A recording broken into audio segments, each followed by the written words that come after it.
far as then looking at, NVIDIA here today, also with an upgrade. NVIDIA was upgraded to buy from neutral. Price target was raised to $210 a share from $195. And D.A. Davidson did cite this belief that the growth in AI compute demand will drive enough demand to sustain growth into next year, and in their opinion, likely beyond. So they are increasingly optimistic right now of the growth in AI compute demand as this supersedes their concerns about cross currents as they highlighted in the past, including this increased competition from customers through these various ASICs, especially in Google's TPUs, and increased competition and volatility in demand for China. So I think that NVIDIA is also a huge part of this story. Obviously, we saw a lot of these names make pretty nice moves yesterday. NVIDIA was one of them in reaction to Oracle. But NVIDIA has right now its own story of growth. And I know there's been various speculation about how the growth goes going forward, because we saw a really strong report out of NVIDIA as well. Broadcom is also another name that reported as of late that has done extremely well. All that to be said, though, you've OpenAI, Sam Altman, giving some degree of bubble and maybe oversold concerns regarding this entire space, or overbought, I guess I should say. But as far as all that speculation on NVIDIA and where it goes going forward, I think that nothing from all these companies collectively would tell you that we have any demand problem. Yes, China is going to be a near-term problem, absolutely. But if you look at some of these partnerships we're seeing, and more of these companies joining forces, teaming up and to continue to build in various ways for AI, I would say the growth story, if you actually pay attention to what these companies are saying in commentary from Jensen Huang, as well as Broadcom, Marvell, Oracle, all this would paint a really strong picture. It's just a matter of course, guessing where things start to normalize. And that's been, I think, the case for some time with NVIDIA. It's very difficult to gauge how this stock trades. But I do know if you believe in the market rallying, which so far, knock on wood, in the month of September has been pretty strong, all things considered, you have to believe in the participation of NVIDIA, because they are still the largest name in the world and one of the most influential right now in all of AI. Since the beginning of the AI boom, NVIDIA has played a significant role in the narrative. Rapid revenue growth and quadruple-digit stock price increases have resulted from this. In the early stages of the artificial intelligence AI boom, NVIDIA was unquestionably the victor. The company made the wise decision to concentrate its chip development efforts on catering to the AI sector. Customers keen to excel in AI flocked to NVIDIA since their chips were the fastest available. It's also critical to remember that these chips, known as graphics processing units, GPUs, are a vital component of AI success since they power critical AI operations. All of this accelerated NVIDIA's growth in a relatively short amount of time. Just 2 years ago, the company's yearly revenue was $27 billion, but this year, it reached $130 billion. And the trend is still going strong today, as NVIDIA continues to dominate the AI chip industry and generate record profits. Revenue increased 56% to over $46 billion in the most recent quarter. Over the last 3 years, investors have supported the company from quarter to quarter, causing the stock to rise by more than 1,100%. The wonderful news of the day is that this fascinating tale might not be finished yet. Actually, Jensen Huang, the CEO of NVIDIA, has told shareholders some amazing news. But first, let's quickly review NVIDIA's current state of affairs. As previously said, the business has made a name for itself as the top designer of AI chips. NVIDIA, however, has not stopped there. To meet the needs of any client, from the little startup to the large cloud service provider, the company has developed a whole platform of AI products and services in recent years. Additionally, NVIDIA promised to improve its chips annually in order to strengthen its position in the industry, which will make it extremely tough for competitors to overtake it. With the release of the Blackwell Ultra update and the introduction of the Blackwell architecture late last year, NVIDIA has fulfilled this commitment. The company now claims that it is on schedule to deploy Rubin, its next breakthrough, next year. All of this positions NVIDIA for long-term success, but to complete the deal, one more component and factor outside its control is required. And that's what people want. NVIDIA relies on clients developing AI platforms and infrastructure so that they will genuinely require its goods and services. Any reduction in spending might hinder NVIDIA's expansion and cause investors to abandon the soaring stock. This leads me to the positive announcement made by Jensen Huang of NVIDIA during the company's most recent earnings release. According to Huang, as its largest clients pour money into its platforms, spending on AI infrastructure might exceed $4 trillion by the end of the decade. This might be a $1 trillion revenue opportunity for the computer giant, given that NVIDIA has previously accounted for at least 25% of data center spending. As I indicated earlier, NVIDIA announced record revenue of $130 billion in the most recent full year. If infrastructure expenditure is as large as Huang predicts, NVIDIA's already impressive revenue could skyrocket. It's crucial to remember that, in addition to the previously listed reasons, NVIDIA might continue to enjoy the support of its clients, those who are willing to spend the $4 trillion for the following reasons. It's simple and might end up being less expensive for businesses to fully invest in NVIDIA in the long run. NVIDIA will be available to customers on all cloud platforms, and its emphasis on energy efficiency, according to Huang, the company's performance per watt surpasses competitors, should eventually cut consumers' total cost of ownership. Customers are likely to remain loyal to NVIDIA due to the platform's quality and its capacity to produce larger margins if they gradually observe these cost savings. For stockholders, this is all great news because it suggests that NVIDIA's growth potential may still be in its infancy and that many more quarters of profit growth may be in store. Naturally, the stock may not rise in a straight line because it may be impacted at different times by anything from a decline in expenditure by a significant client to unsatisfactory economic news. Additionally, a setback here would negatively impact stock performance, so NVIDIA needs to make sure it can maintain its innovation timeline. However, Huang's most recent news highlights the strength of NVIDIA's long-term story, which makes it a great stock to purchase and keep, even if the firm experiences those or other short-term issues. By strengthening its moat, NVIDIA's CUDA platform aids in preserving its pricing power. The global economy could undergo a transformation due to artificial intelligence, AI. Over the next 5 years, it might total $15.7 trillion according to PwC. Palantir Technologies is one of the few AI startups that has drawn the interest of investors. A massive stock surge was driven by strong double-digit growth in both sales and earnings, but the boom also drove the company's value to extremes. Palantir stock is trading at over 500 times earnings and over 112 times sales, even after a recent decline. It's difficult to defend those figures. On the current AI champion. In AI, NVIDIA continues to be the undisputed leader. With one of the biggest cycles of capital spending in history, its sophisticated graphics processing units, GPUs, form the foundation of almost every model and application available on the market. According to a recent Financial Times report, data centers will cost over $3 trillion over the next several years. Of course, NVIDIA will not receive all of it, but a sizable portion will. Its Blackwell chips are currently far superior than those of the competition. Although the next generation of CPUs from advanced micro devices will close the gap, Blackwell's replacement Rubin will arrive soon enough according to NVIDIA's current update cycle.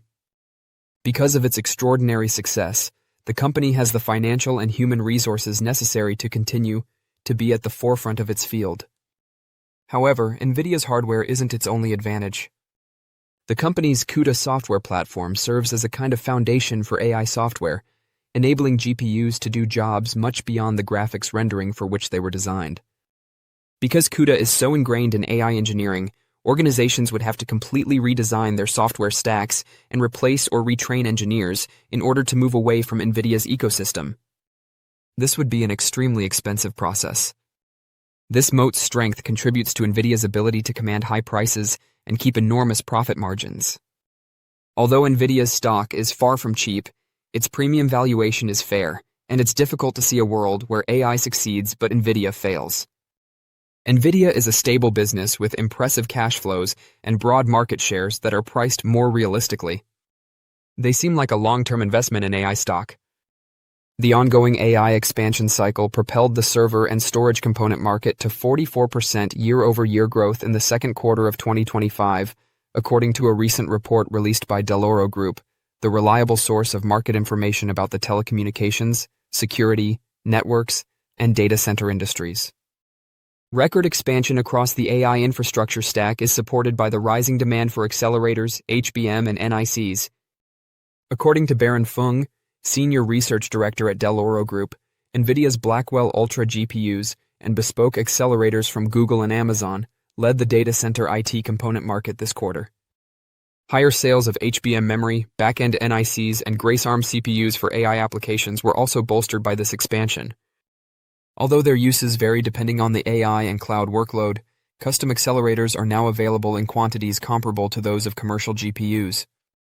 Revenue patterns are being impacted by short-term factors including tariff-driven pull-ins and inventory normalization, even as the underlying demand for these general-purpose server components, such as CPUs, NICs, memory, and storage drivers, remains strong. Extra highlights from the Data Center IT Semiconductors and Components Quarterly Report for the second quarter of 2025. In 2025, the market for server and storage systems components is expected to expand by 46%. In terms of data center IT component revenues, NVIDIA was the top vendor, followed by Samsung and SK Hynix. The faster-than-anticipated ramp of Blackwell Ultra was reflected in NVIDIA's results. The market trends for general-purpose servers and HBM demand led to growth for SK Hynix and Samsung. Thanks to hyperscaler bespoke deployments and the NVIDIA GB200 and GB300, ARM CPUs currently account for 25% of the server industry. Strong Ethernet adapter use in AI clusters caused smart NIC and DPU revenues to jump year over year. On the basis of plus 5.9% higher revenues, overall S&AMP 500 index earnings for the third quarter of 2025 are predicted to be up plus 5.1% from the same period the previous year. With projections for Q3 somewhat higher since the quarter began, the trend for adjustments has been positive, in contrast to prior recent quarters. 5 of the 16 ZAX sectors, tech, finance, and energy, have seen increases in profit projections since the beginning of July. Since the beginning of the period, 11 of the 16 sectors have had pressure on their Q3 earnings expectations. The sectors with the greatest pressure are medical, transportation, basic materials, consumer discretionary, consumer staples, construction, and industrial products. Although the general outlook for the Q3 earnings season is good due to the positive revisions trend, there is a greater chance that actual results will fall short of expectations. To put it another way, it is fair to question if the period's expectations are too high. The overall trend for revisions is still favorable, as we have often noted in recent weeks, with projections for the second half of the year continuing to rise. Earnings growth of plus 5.1% on plus 5.9% revenue gains is anticipated for 2025 Q3. Estimates for 5 of the 16 sectors, including retail, energy, technology, finance, and others, have somewhat increased since the beginning of Q3 this month. On the downside, Q3 projections for the remaining 11 sectors are still under pressure, with notable drops to estimates for the transportation, construction, medical, and basic materials sectors, among others. It is anticipated that the tech sector's Q3 earnings will increase by plus 12.0% over the same time last year due to plus 12.4% higher revenues. By examining leading tech companies such as Microsoft, NVIDIA, and others, you can observe the positive trend in revisions. With $75.37 billion in sales, Microsoft is presently predicted to earn $3.65 per share in Q3, which would reflect year-over-year changes of plus 10.6% and plus 14.9%, respectively. 2 months ago, Microsoft's Q3 EPS projection was $3.53, but it has now increased to $3.64. NVIDIA's latest Q3 EPS estimate has increased by plus 4.4% over the last 2 months and plus 2.6% over the previous month. The market's recovery from the April lows is supported by the previously indicated positive revisions trend. As the Q3 reporting period begins, it will be fascinating to observe whether this pattern of favorable revisions continues. Oracle's strong backlog figures indicate that the trend may continue. However, it's important to remember that Oracle's pipeline strength mostly reflects advancements in the field of artificial intelligence, which were already attributed to the Mag 7 Group's success. Whether the upward trend will extend to non-tech sectors of the economy is still up in the air. Don't forget to share your thoughts and experiences in the comments below. Your input helps create a more knowledgeable community where we can all learn and grow together in the world of investing. Stay up to date with the latest market trends, insights, and key updates by subscribing to Investing Tutorial. We're here to help you make smarter investment decisions and stay ahead of the curve. Feeling that AI will sustain NVIDIA's growth going forward. There doesn't seem to be any question about that at all when it comes to the market chatter. And the China story always remains the wild card, but that's not going to be the only catalyst at all. And we've seen tech take off. I mean, the composite has hit a new high, NASDAQ composite, the S&P 500 has been at a new high.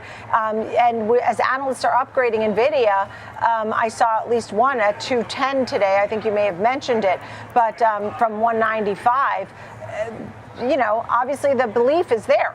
I mean, absolutely. And I think that this is a name you don't want to be one taking on a contrarian take just for the sake of wanting to be different or wanting to make the call. And I know that that's the nature of the game that we all are in, where you want to be the one that makes that first call to like, hey, perhaps, get rid of your NVIDIA shares. I see this near-term major headwind coming. But I think that anyone that has had that conviction and that rooting against NVIDIA mindset for the last, several years at this point has been wrong. I mean, there's a reason that we do tend to pay so much attention to these tech bulls like, Dan Ives, for example, because they have been so correct for the better part of the last 3 years. And definitely in the majority camp as far as like the NVIDIA coverage, for example. I mean, you have right now 59 of the 66 analysts skewing in the bullish camp, whether buy or buy equivalent. You have then 6 holds, so modestly small, and 1 loan underperform. So all that to be said, the average price target right now of NVIDIA, based on the analyst averages, is around $212 a share. So that does imply about 20% upside from where we closed yesterday. Street high is still roughly around $389 a share and 73 cents. The low is 100, which again, taking on that conviction is to me such a risk because you have been wrong for such consistently better part of the last 3 years. But you also have to say, I do watch NVIDIA's forward PE. I know its valuation is lofty, and that's a concern. Trades at roughly 31 times. That's actually come down from levels it was once at earlier this year. So all that to be said, it's also ex-dividend today. Did want to note that. But NVIDIA is still a huge reason we've been able to see such a consistently reliable and resilient market. And the street definitely hasn't really changed their conviction overall. I do believe it's still like 92% overall of analysts have a buy or buy equivalent rating on the stock.